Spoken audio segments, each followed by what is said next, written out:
Hello, and welcome to my Battle Pass Season 7 reveal.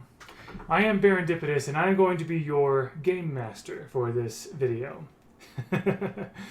uh, this is, you have no idea how thrilled I am about this season of the Valhalla Battle Pass. When I realized that this was going to be a tabletop RPG themed, I was ecstatic. I have been playing and running tabletop RPGs for about 7 years now, and I've just been loving it. And I've been a game master more than a player because I love world building and lore and all that, and a bit of acting.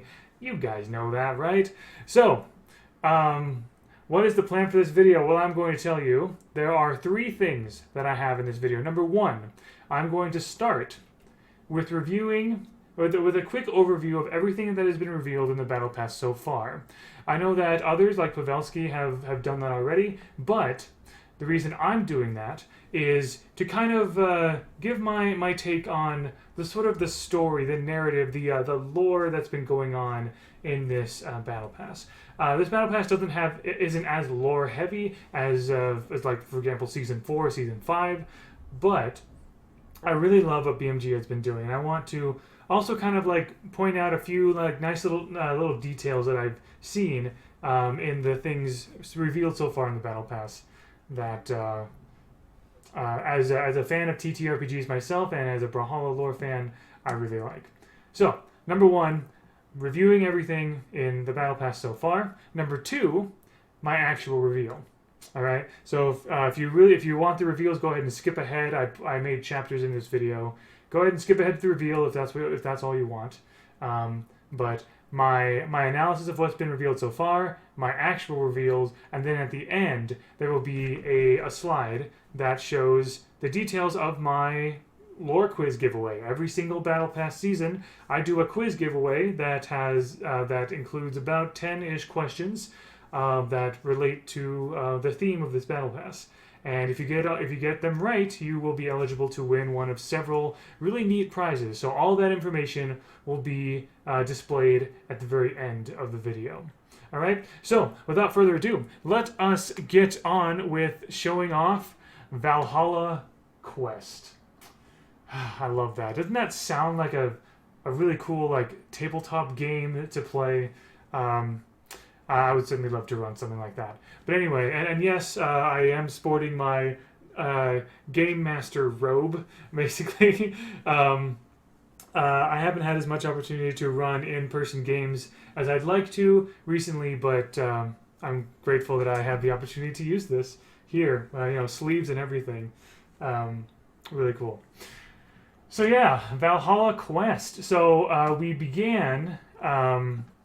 So we began here with, and I have all these tabs open that show everything. We began with the dev stream, right? And so in the dev stream, they showed off the skin. They showed off Infernal Warlock Volkov, as well, and my gosh, isn't that just so cool? Like, so Volkov's lore says that he became he started off as a human, right? He became a vampire and all that. And here, Infernal Warlock Volkov shows him being, having more of sort of eldritch powers. You see like the tentacles and all that kind of stuff. Kind of like, and becoming like a monster in one of his like a muscular monster in one of his SIGs.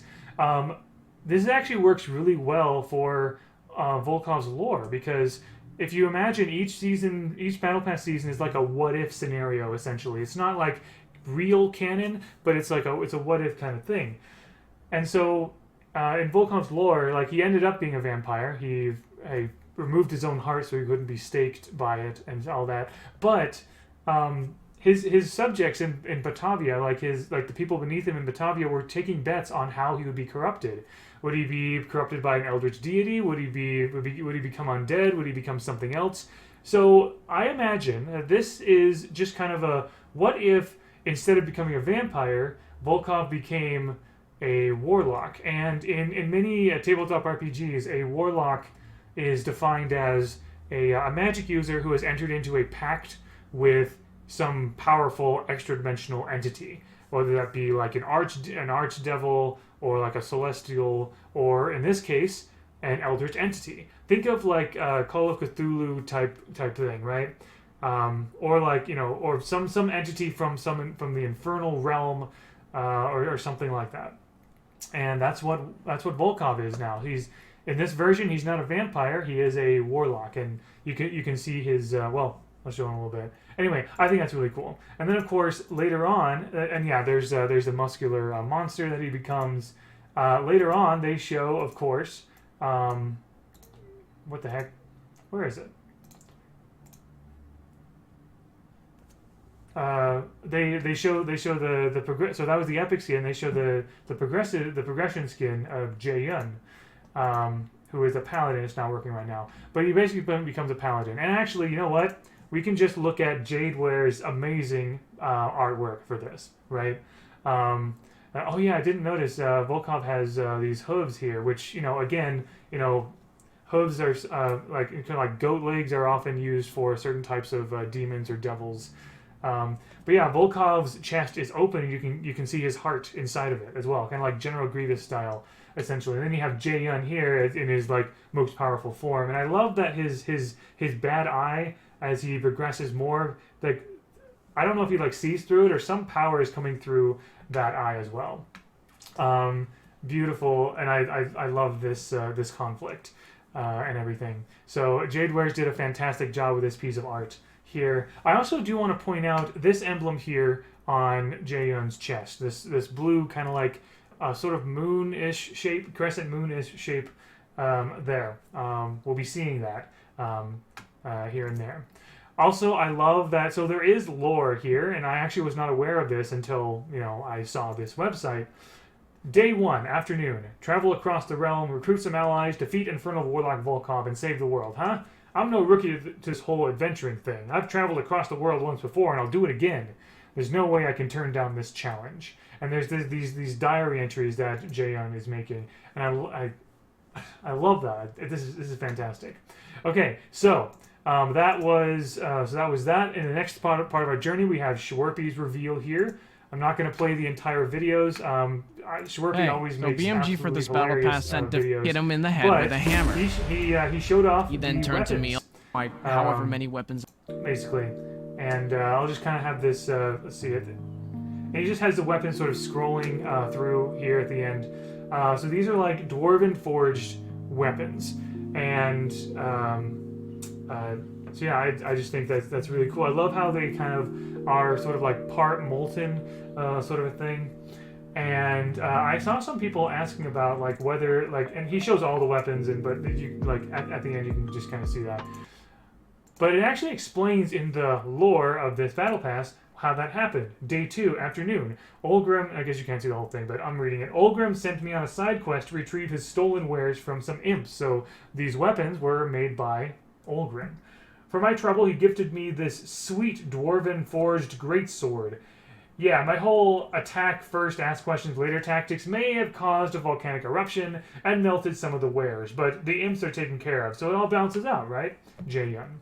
And so that's what you can see with these weapons. Every single one of these weapons, every single one of these weapons has like a part of it that seems like melted a bit, which you could imagine they might have come straight out of the forge, but it sounds like, you know, in the canon in this sort of fantasy TTRPG canon, they're actually partially melted because of a volcano. And I think that is really cool. So, well done, Schwerpy, on that. Next, we have Tataya and Estisau. So, I love Estisau's video here. I love the video made by Estisau here because they made this really... they got some really lovely music. And they're speaking in... grande comandante, I think they're speaking in sua Portuguese, equipe procurava, but you see the English subtitles em uma on the bottom, tarde and it rhymes perguntou, in both languages onde há as cevada? well, which I think is Ao I think horizonte it's really cool avistou that they uma did that. taverna agitada. They got some really cool. Através They got das some vozes, dos cool fantasy. brindes They e found some risadas. fantasy art, found some Através dos fantasy gritos, music, das and brigas e then they show cantoria. off Tataya's wonderful artwork, which we'll go back to that in a moment, and then showing off Bard Hugin. Basically, I love that Hugin is an owl. here. We haven't had Munin or Hugin be an owl. We've seen a duck version. We've seen like a peacock version or startlet or something. But owl is really cool for a fantasy setting like this. And yeah, Bard is my favorite. Kind of like class, like bard, musician, librarian, like literary something or other, like that kind of support sort of class is probably my favorite. And then of course we have Tataya's beautiful artwork right here. I love the background. I love that pose. It's a bright full moon, and Hugin is just sort of like performing like maybe no one's even watching her, but it's a beautiful scene here with the fountain and everything. We do know it's Hugin, by the way. Not only is she named that, but she has glasses. If you see like spectacles on the beak of the Munin Hugin skins. Oh my gosh, tongue tied. Hugin has glasses. Munin does not. And so that's how you tell the difference, basically. But also, Hugin always seemed to be kind of like the sort of the nerdier one of the two, even in the default. So, but yeah, once again, by the way, you remember that blue emblem on Jaehyun's breastplate? You can see that again, an orange reddish one on Hugin's hat. Okay, just keep that in mind. All right. In the story here, day 3 afternoon, just finished jamming out to some tunes at a nearby village. Hugin, a local bard, liked my style and joined my party.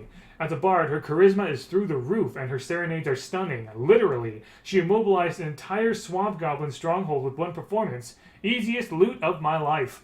Unfortunately, the earmuff-wearing goblins of the snow mountains totally ruined our new team strategy. At least her lute doubles as a scythe. And yeah, if you look at her scythe carefully, you can see that it is in fact a lute, like guitar, medieval guitar type thing. Jaehyun.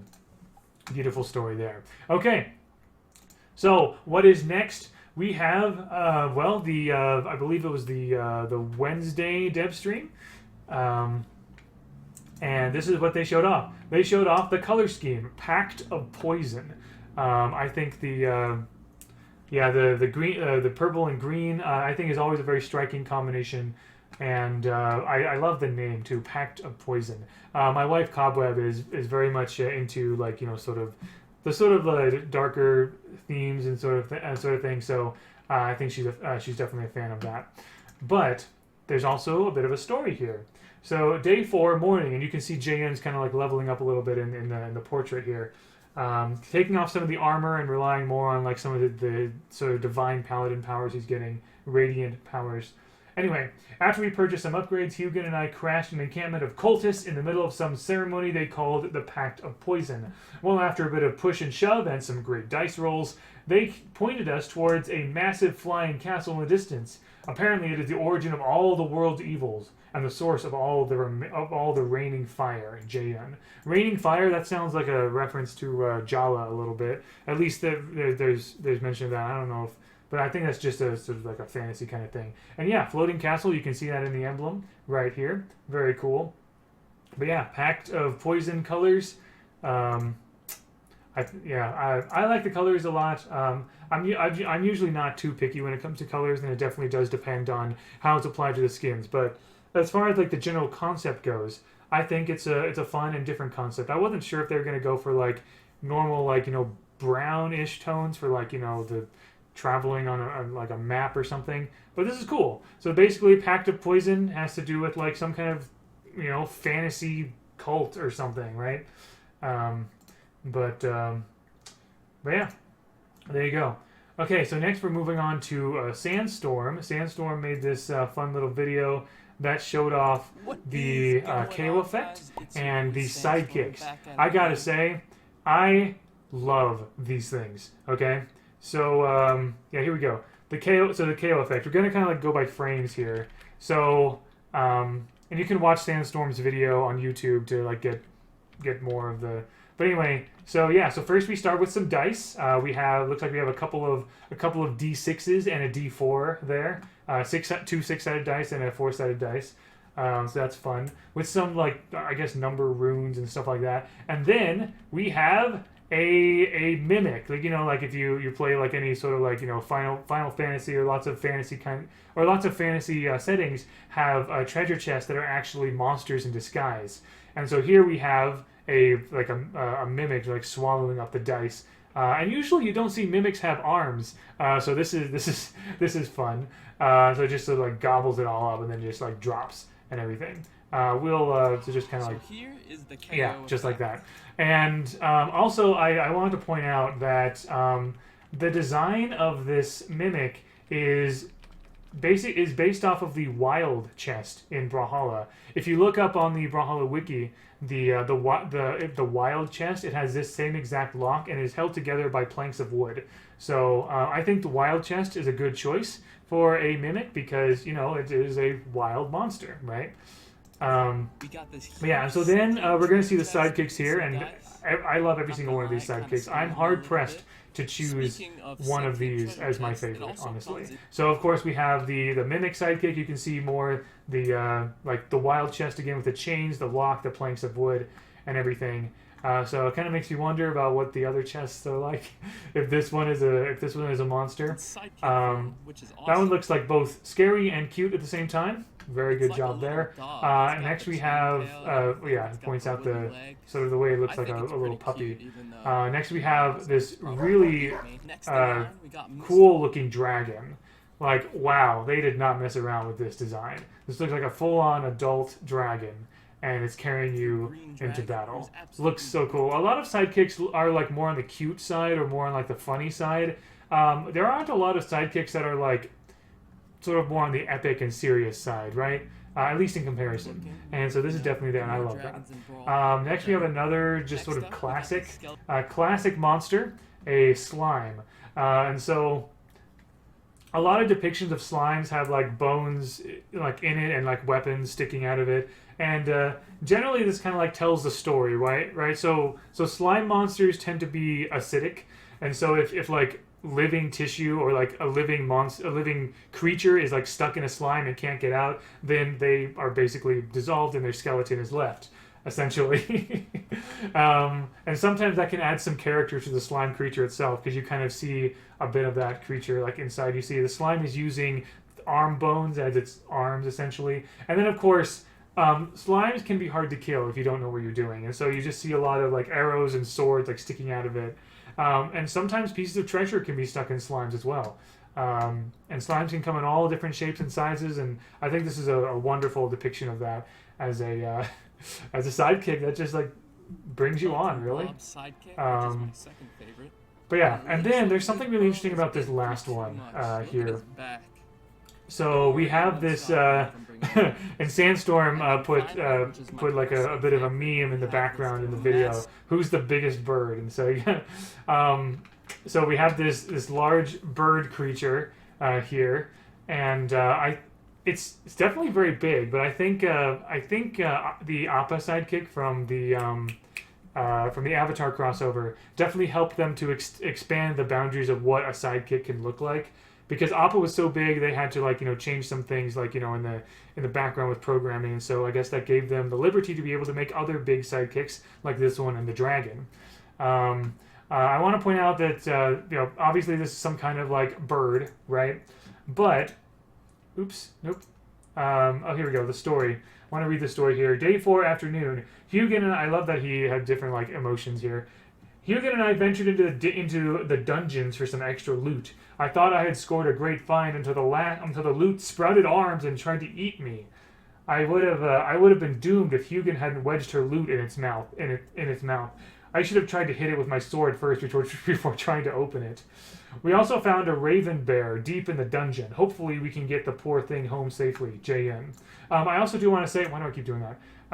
So this is in fact a raven bear. I do also want to point out that this is kind of like Brawlhalla's version of another classic TTRPG creature that is trademarked by a different company.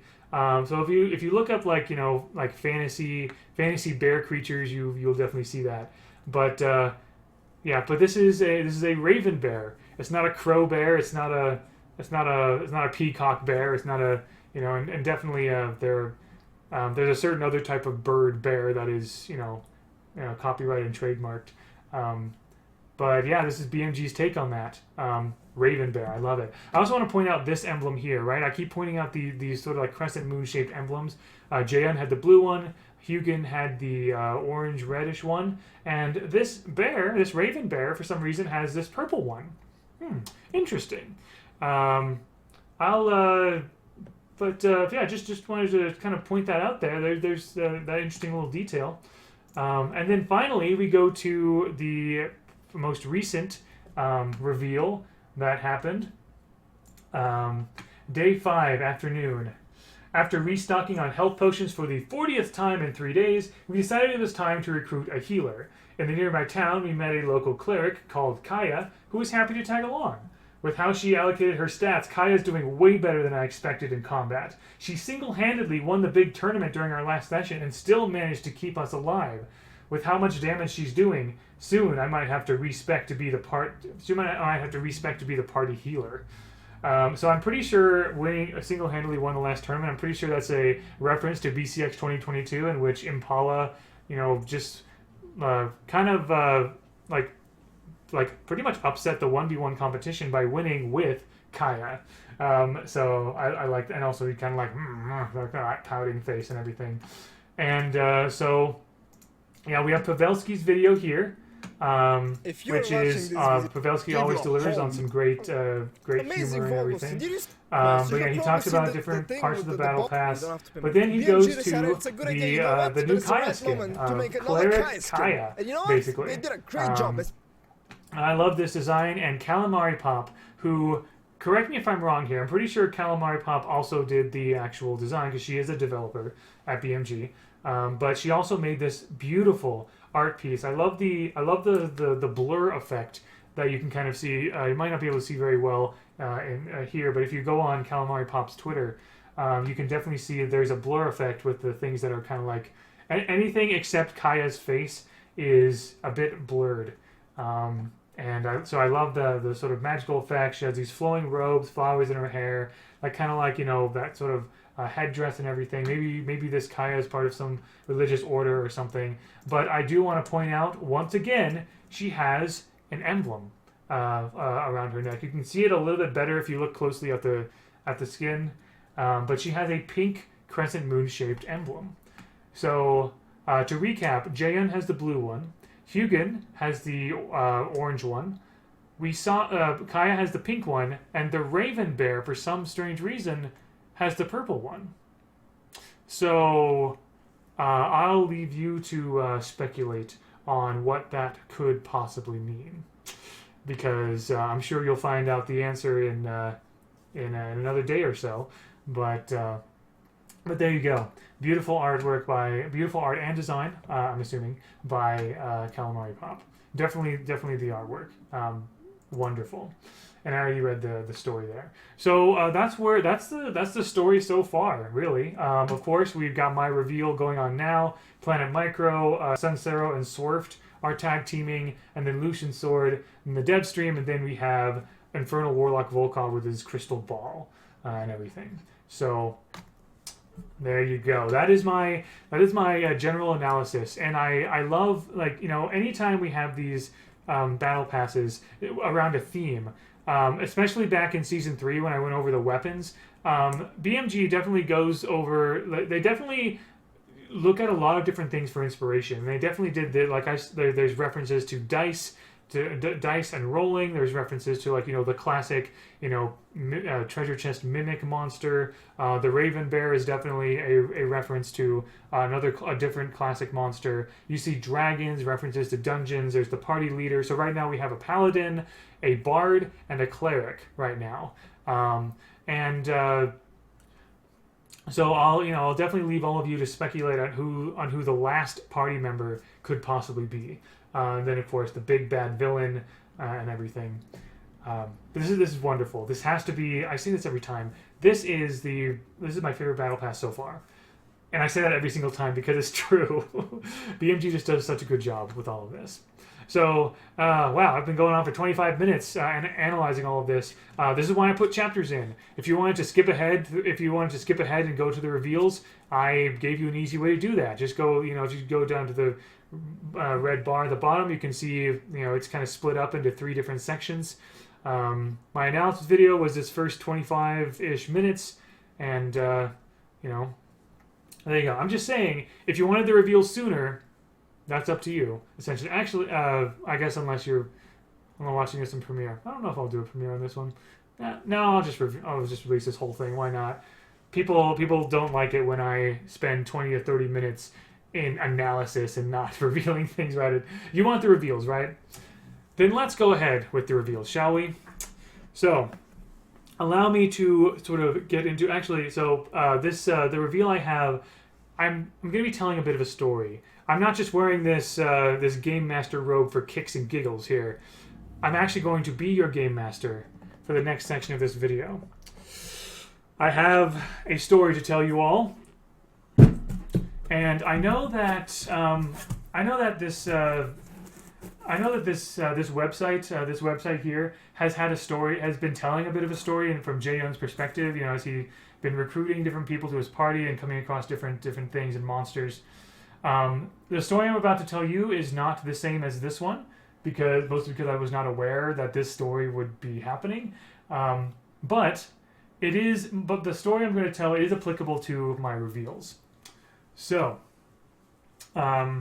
just sort of, it is, so my story is, I'm going to lead you on a little bit of an adventure here as your Game Master. Alright? So I have my Game Master screen, I'm dressing the part, so get your dice ready,